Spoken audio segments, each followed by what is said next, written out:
Olá, bom dia. Aqui sou eu, né? Simone Uchoa, estou aqui em Goiânia. É muito bom estar aqui e poder compartilhar a palavra com cada um de vocês. Hoje o capítulo é 21 de Mateus, né? Jesus sendo aclamado pelas multidões. Interessante que Jesus vai se aproximando ali de Jerusalém, né? E eles chegaram ali a Betfagé, Monte das Oliveiras. Jesus envia 2 discípulos e dá uma ordem para eles, né? Para que eles fossem ao povoado e trouxesse um jumentinho que tinha dono. E ele fala assim, olha, vai, busca, se perguntarem, diga que logo eu vou devolver, vou usar e vou devolver. E por que, né? Jesus entrando em Jerusalém, usando ali um burrinho. Eu contemplo essa história, esse momento aqui, como sendo Jesus nos ensinando a sua simplicidade. Jesus era rei, sabia que era rei, sabia que era Deus mesmo sendo homem, sabia que veio cumprir, né, o propósito que Deus havia depositado nas mãos dele. E ele tinha que cumprir porque estava escrito a respeito dele, que fora dito pelo profeta. Aqui no versículo 5 diz: eis que o teu rei chega a ti, humilde e montado num burrico, um potro, cria de jumenta. Então os discípulos ali fazem o que o mestre havia mandado. Eles obedeceram. Sempre temos que estar dispostos a obedecer a palavra do Senhor. O ide é para todos nós. Mas não é por nós, é por Ele, é através dEle, é sob a ordem dEle que nós devemos ir. Então, nós vemos ali um Jesus chegando com toda a simplicidade, demonstrando simplicidade, mas ele chega com autoridade.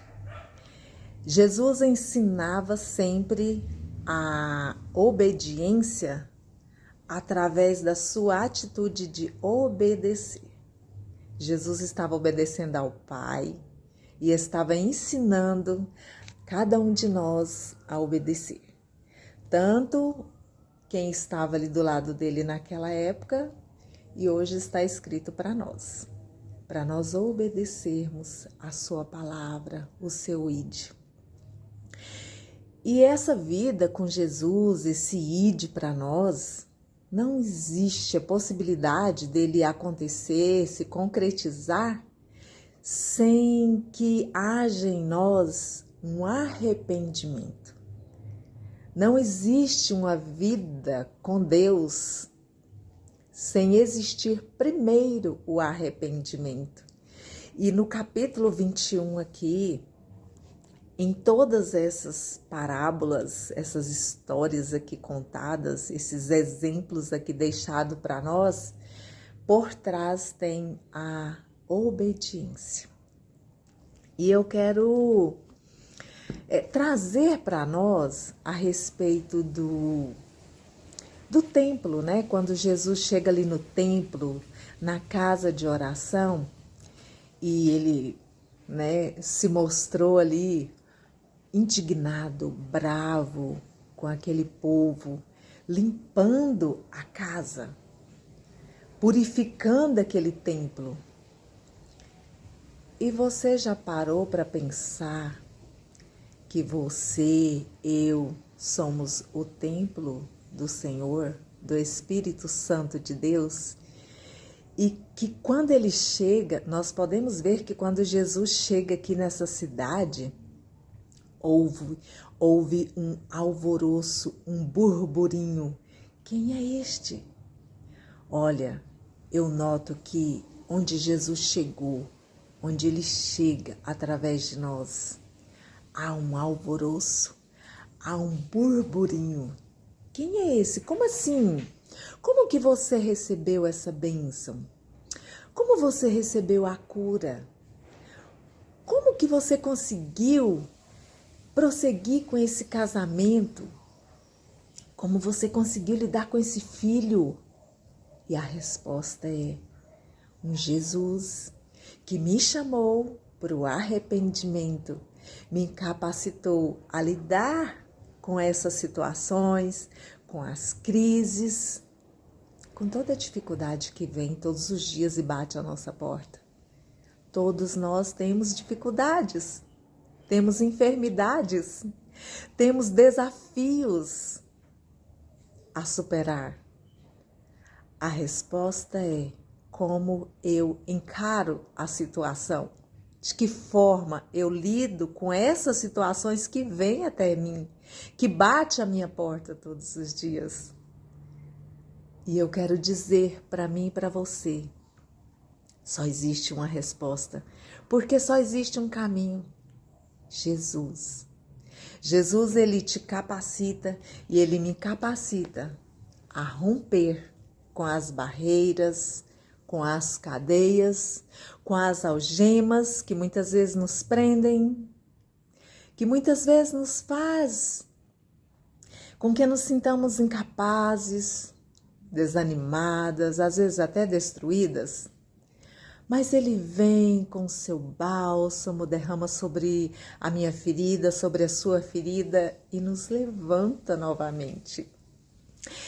Eu quero ressaltar para nós a parábola dos 2 filhos, mas eu quero frisar, quando Jesus chega no templo, quando Jesus entra dentro de você, ele começa a limpar com autoridade, porque ele não divide a glória dele. Não há como ter 2 deuses dentro de você. Um só Deus tem que haver em você. Então Jesus começa a limpar esse templo que é você, que sou eu. Jesus começa a purificar essa casa para ele fazer morada ali, para que ali seja estabelecido o reino dele. E interessante como Jesus, ele deixa essa parábola dos 2 filhos, e eu quero ler para nós. Não dá para ler tudo, né? Mas vamos ler esses versículos aqui. A parábola do pai e 2 filhos. Agora, qual a vossa opinião? Sempre Jesus ali sendo desafiado, né? Pelos religiosos, pelos escribas, pelos estudiosos da lei. Agora, qual a vossa opinião? Um homem tinha 2 filhos. Aproximando-se do primeiro, pediu: filho, vai trabalhar hoje na vinha? Mas este filho lhe disse: não quero ir. Todavia, mais tarde, arrependido foi. Olha, arrependido. Então chegou o pai até o segundo filho e fez o mesmo pedido. Então este lhe respondeu: sim, Senhor.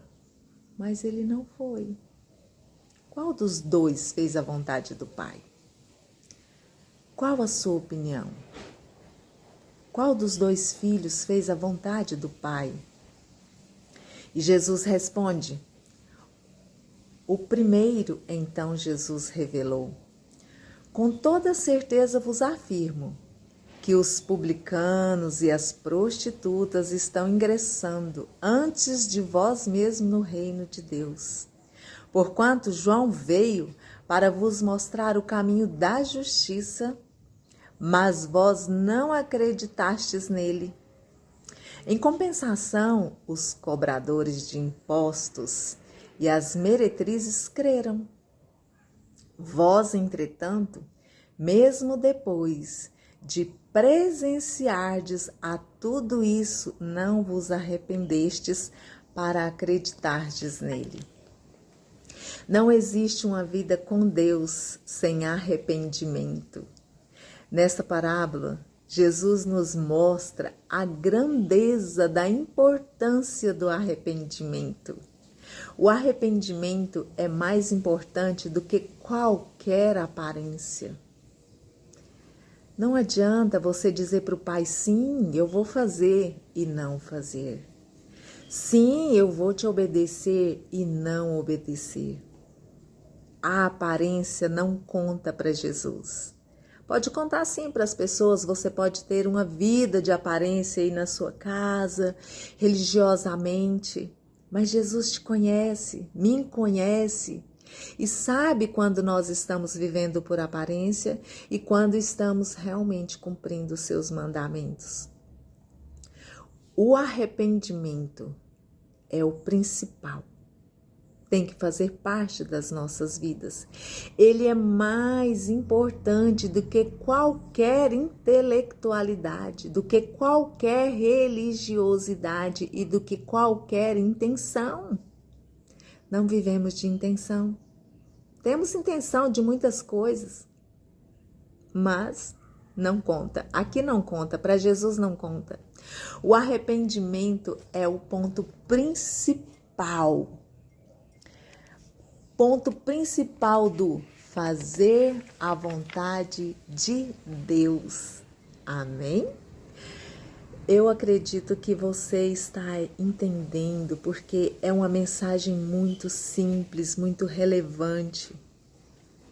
E quando Jesus usou como exemplo as duas classes de pessoas mais rejeitadas daquela época, da sociedade daquela época, colocou aquelas duas classes acima dos mais influentes daquela sociedade, ele demonstrou que não existe nada que possamos fazer para tentar impressionar a Deus. Sabe o que isso quer dizer? Não é pelo seu muito querer aparecer. Eu sempre digo isso, né? Não é o serviço. Servir faz parte, sim. Fazer o serviço faz parte, sim. Ser um obreiro aprovado na casa do Senhor faz parte, sim. Mas não é isso que conta. O que conta é o seu coração contrito, um coração arrependido, porque todos os dias pecamos, todos os dias falhamos. Mas se todos os dias nos arrependermos de falhas, de atitudes que não agradam ao Senhor, Deus se agrada do seu coração e do meu coração. Então a mensagem que eu deixo para esta manhã é que nós venhamos nos arrepender todos os dias das nossas vidas e nos humilharmos diante de Deus. A palavra do Senhor diz: humilhai-vos debaixo da potente mão do Senhor. Arrependei-vos, porque é chegado o reino dos céus. O reino dos céus é chegado até nós. O reino dos céus é chegado a essa terra. O reino do céu chega hoje na sua casa, na minha casa e nas nossas vidas. Que nós venhamos nos arrepender. É muito bom estar aqui com vocês. Eu desejo um ótimo dia, uma ótima vida para você, uma vida de arrependimento constante, diária. Que o Senhor Jesus te abençoe ricamente. Que o Senhor Jesus esteja com você na sua casa. Busque ajuda quando você precisar. Busque consolo, conselho. Ele te dará. Porque Ele é fiel, Ele é justo e Ele é poderoso. Poderoso para fazer infinitamente mais do que tudo quanto você pensa, do que você imagina. Deus te ama. Jesus te ama. Eu estava aqui antes de gravar esse vídeo agradecendo a Deus pelo grande amor que Ele tem por mim. A certeza absoluta do amor dEle é ter enviado o seu único filho, o unigênito que se tornou primogênito e morreu por mim na cruz do Calvário. Morreu por você também. Você é amada. Eu sou amada. Um beijo no seu coração. Fique com Deus. A paz do Senhor Jesus.